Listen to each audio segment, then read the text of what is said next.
काय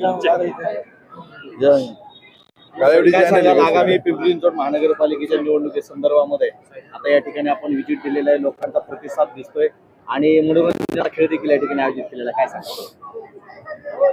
अर्थात आता आपण पाहतो की संबंध शहरामध्ये खेळ रंगला पैठणीचा हा खरं पाहता महिलांसाठी अतिशय लोकप्रिय कार्यक्रम आहे आणि ह्या सर्व राष्ट्रवादी काँग्रेस पक्षाच्या दादाच्या लाडक्या बहिणी आहेत आणि त्या माध्यमातून आपण बघता की ह्या कार्यक्रमाला सर्वत्र चांगल्या प्रकारे प्रतिसाद मिळतो, गर्दी होते।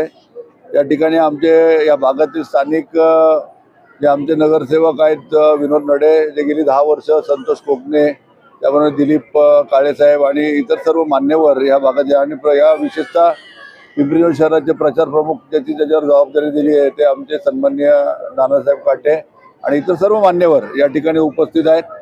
आणि आज आपण पाहिलेलं आहे की या माध्यमातून आता प्रचाराचा नारळ थोडक्यात फुटल्यासारखाच आहे आणि मोनिकाताईंना या ठिकाणी आज त्यांचे जे नडे साहेब आहेत नवनाथजी नडे ते सांप्रदायिक चळवळीमधले आहेत आणि चांगलं काम आहे त्यांचं इथे।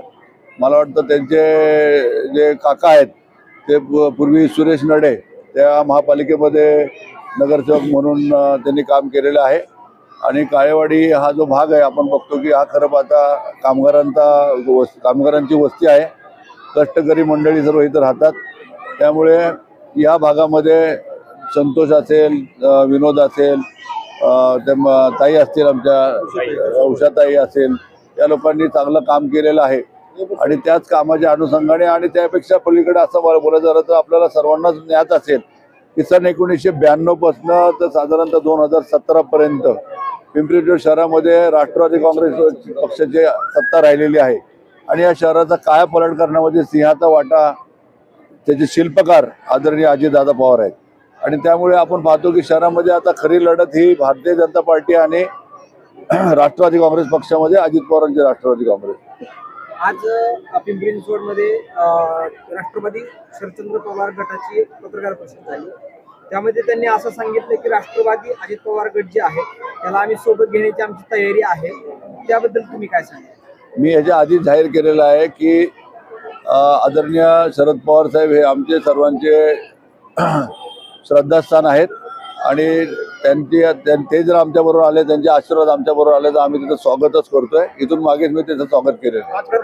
22 मध्ये आज न्यू होम मिनिस्टर कार्यक्रमाचं आयोजन करण्यात आले, त्याचा प्रतिसाद क्रमांक 22 मध्ये आज होम मिनिस्टर कार्यक्रमाचं आयोजन करण्यात आले, मोनिकाताई नडे यांच्याबद्दल काय वाटतं? मोनिकाताई, मी आधी तुम्हाला सांगितलं की या ठिकाणी नवनाथ दादा जे आहेत नडे पाटील त्यांचं प्रतिष्ठान आहे, जिजाऊ त्यांचं सोशल फाउंडेशन आहे आणि त्या जनतेच्या सेवेमध्ये संपर्कामध्ये ते पूर्वी पहिल्यापासून आहेत।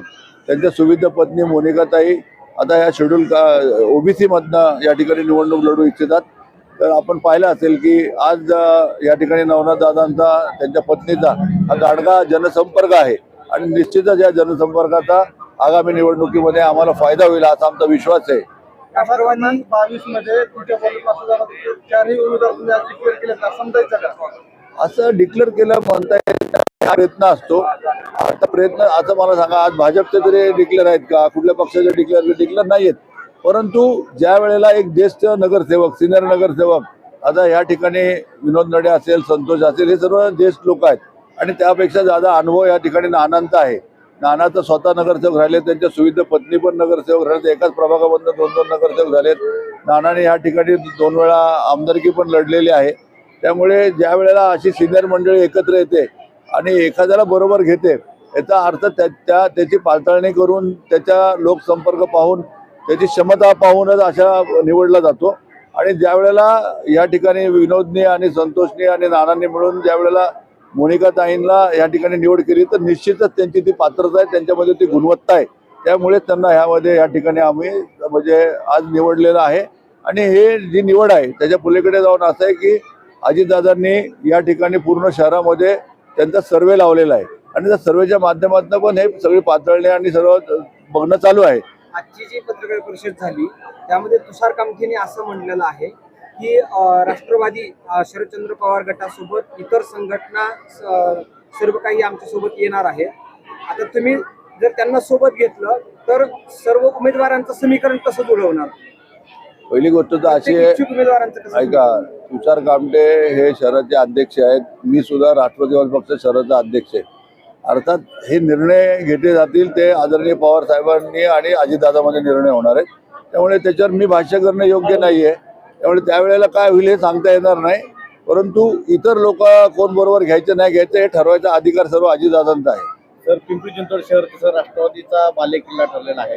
गेल्या काही वर्षांमध्ये ही बीजेपीकडे सत्ता गेलेली आहे. सत्ता खेचून आणण्याच्या दृष्टीनं आपली काय रणनीती आहे की आता आपण वोटरला तुम्ही काय आव्हान कराल? वोटरला हे एवढंच आव्हान असणार आहे आमचं की तुम्ही पाहिलं असेल की मागच्या 25 वर्षात शहराने केलेला विकास आणि आता मागच्या 9 वर्षामध्ये महापालिकेची तिजोरी खाली झालेली आहे. माझा प्रश्न राज्यकर्त्यांना एवढाच आहे की तुम्ही काय केलं हे तुम्ही आधी सांगा लोकांना. तिजोरी कशी खाली झाली याचं पण उत्तर द्या आणि काय विकास कामं केली याचं पण उत्तर द्या. नागरिकांना थेट आव्हान काय नागरिकांना आव्हान काय असेल? पण नागरिकांना आव्हान हेच असणार आहे की मागच्या 25 वर्षामध्ये जे कार्य झालेले आहे ते त्यांच्या डोळ्यासमोर आहे, ते लपलेलं नाहीये. आणि ह्या 9 वर्षामध्ये म्हणजे 5 वर्ष सत्ताधाऱ्यांनी काम केलं, 4 वर्ष प्रशासनाने केलं, परंतु प्रशासनावर नियंत्रण पुन्हा समजा महायुतीचं होतं. एक वेळा असंही बोललं जातं की अजितदादा पालकमंत्री आहेत आणि पालकमंत्री असताना अजितदादांचं लक्ष नव्हतं का? परंतु अजितदादांनी पालकमंत्री पद घेतल्यानंतर जरी असलं तरी आपण बघताय की आज भारतीय जनता पार्टीच्या माध्यमातून जो काही काम केलं गेलेलं आहे त्या कामाच्या माध्यमातून आम्ही असंच म्हणतोय की ठोस काम काय केलेलं आहे. तिजोरी खाली झालेली आहे, आज महापालिकेवर कर्ज झालेलं आहे. मग अशा परिस्थितीमध्ये काय कामं केले ते नागरिकांना दाखवायला पाहिजेत ना, आणि तेच आमचं आव्हान असणार आहे. चांगलं वाटतंय मला, कारण का आम्ही जो आयोजित केलेल्या कार्यक्रमात खूप प्रमाणात महिला उपस्थित राहिल्यात आणि खूप जास्त आनंद घेऊन हा उत्साहात खेळ खेळतायत त्या. तर